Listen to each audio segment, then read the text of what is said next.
तो भाई साहब, सुबह सुबह हमारे घर की सास कमला देवी जी मजे से आंखें बंद करके बैठी थी। तभी एंट्री होती है हमारी मद्रासन बहू मीनाक्षी की। मीनाक्षी के हाथ में था कोयले जैसा काला पेस्ट। और भाई साहब, बहू ने बिना सोचे समझे सास के गोरे गालों पे पूरा पेस्ट थोप दिया।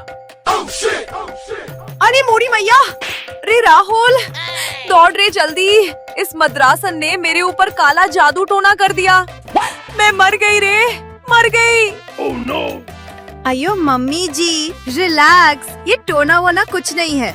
ये साउथ इंडिया का special activated charcoal face pack है। आपका गोरा रंग रोज धूप में घूमकर थोड़ा ओवर ब्राइट हो गया था, इसलिए मैंने सोचा थोड़ा कंट्रोल में लेकर आऊं। गोरा रंग कंट्रोल करेगी?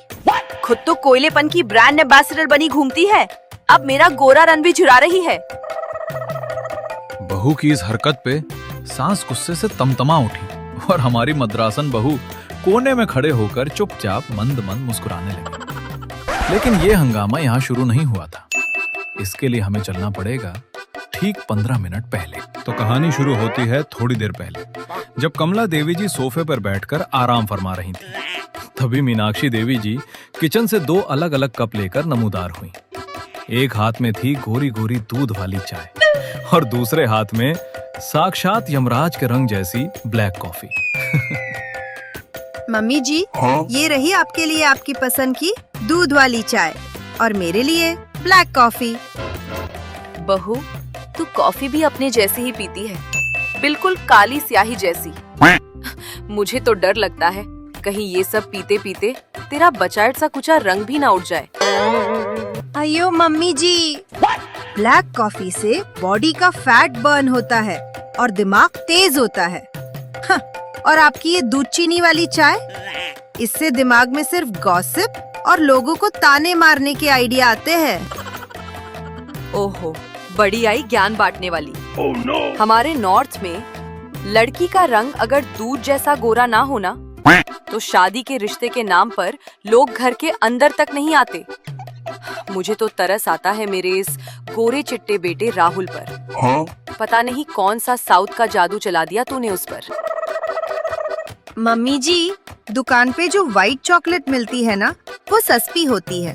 हाँ, डार्क चॉकलेट कॉस्टली होती है मम्मी जी, उसके लिए स्टैंडर्ड चाहिए। और आपका बेटा गोरा जरूर है, पर दिमाग से बिल्कुल व्हाइट बोर्ड है। Oh no! कुछ लिखा ही नहीं है भगवान ने उसमें।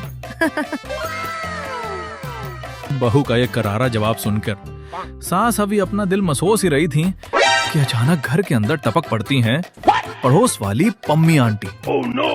पम्मी आंटी खुद थोड़ी सांवली थी, लेकिन पूरे मोहल्ले में गोरा होने के नुस्खे बांटना और ढूंढना उनका खानदानी पेशा था। नमस्ते कमला जी। अरे, बड़ी अच्छी खुशबू आ रही है आपके घर से। आज क्या खास बन रहा है? खुशबू नहीं पम्मी, वो बदबू है। सुबह से इस मद्रासन ने किचन में राई और करी पत्ते का ब्लास्ट किया हुआ है। सुबह इडली, दोपहर को डोसा, रात को उत्तपम। Oh no! मेरा घर अब घर नहीं, साउथ इंडियन रेलवे कैंटीन बन गया है। पम्मी आंटी, आप ही बोलो, राई दिमाग के लिए कितना अच्छा होता है। मम्मी जी का दिमाग जो 1980 में रुका हुआ है ना, ये राई ही उसको पुश करके आगे लाएगी। अरे पम्मी, इससे क्या पूछ रही है? ये खुद ब्लैक एंड व्हाइट जमाने की हीरोइन लगती है। ये क्या गोरा करेगी? गोरा होना है तो दूध और मलाई लगाओ। मलाई लगाने से चेहरा गोरा नहीं होता मम्मी जी, सिर्फ चेहरे पे मक्खियाँ आती है। अभी राई और मलाई का यह घमासान चल ही रहा था कि बेचारा राहुल ऑफिस की मार खाकर थका हारा घर लौटता है। तभी अचानक कमला देवी के फोन की घंटी बज उठती है। फोन पर थी उनकी मायके वाली सगी भाभी जी और सास ने बिना सोचे समझे फोन सीधे स्पीकर पर डाल दिया। हाँ भाभी जी, राम राम। क्या कहा?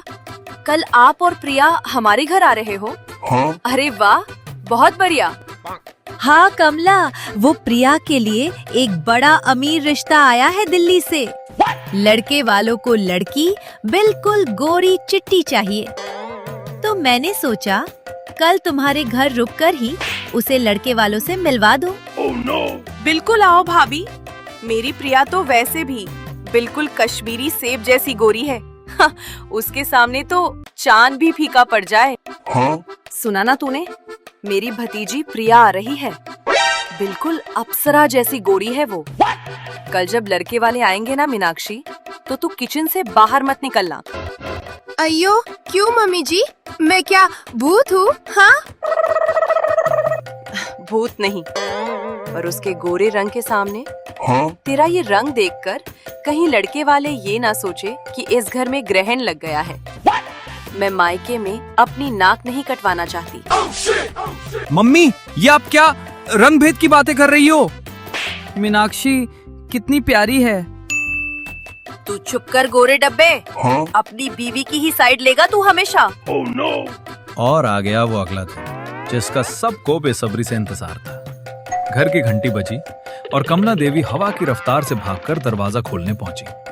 सामने उनकी भाभी खड़ी थी और उनके ठीक पीछे खड़ी थी भतीजी प्रिया। लेकिन भाई साहब, प्रिया ने अपना पूरा का पूरा चेहरा एक भारी भरकम दुपट्टे और आई मास्क से ऐसे छुपा रखा था जैसे वो कोई खूंखार अंडरवर्ल्ड डॉन हो। आओ भाभी। अरे प्रिया बेटी, ये धूप से बचने के लिए इतना घूंघट क्यों निकाला है? हटाओ हटाओ, अपना गोरा मुखड़ा दिखाओ। कमला, क्या बताए, अनर्थ हो गया रे कमला। सब खत्म हो गया, सब बर्बाद हो गया। तभी मीनाक्षी हाथ में जूस के गिलास लेकर वहां आती है और जैसे ही प्रिया ने अपने चेहरे से वो दुपट्टा और मास्क हटाया, भाई साहब, सामने कश्मीरी सेब नहीं बल्कि साक्षात अवतार फिल्म का नीला काला एलियन खड़ा था। अरे बाप रे बाप, ये क्या हो गया? मेरी गोरी चिट्ठी भतीजी को भूत चिमट गया क्या? इसका चेहरा किसने काला कर दिया? बुआ जी, कल रात को जल्दी गोरा होने के चक्कर में मैंने एक नई क्रीम लगाई थी और सुबह उठी तो ये हाल हो गया। अब लड़के वाले आएंगे तो मैं क्या करूंगी बुआ जी? मैं तो बर्बाद हो गई। ये देख के मीनाक्षी तुरंत आगे बढ़ी। उसने प्रिया के हाथ से वो रहस्यमयी काली बोतल छीन ली और जैसे ही बोतल पर लिखे अक्षरों को पढ़ा, मीनाक्षी का मुंह खुला का खुला रह गया। अयो भगवान, प्रिया ये तुमने क्या लगाया? ये तो भाई साहब, क्या प्रिया का वो गोरा चिट्टा रंग हमेशा हमेशा के लिए गायब हो गया? क्या दिल्ली वाले दूल्हे राजा इस नीले चेहरे को देखकर शादी कैंसिल कर देंगे? और आखिर उस काली बोतल में ऐसा क्या था जिसने गोरी मैम को सीधे मोगली का भालू बना दिया? इस भयंकर ड्रामे का महा ट्विस्ट जानने के लिए तुरंत देखिए पार्ट 2।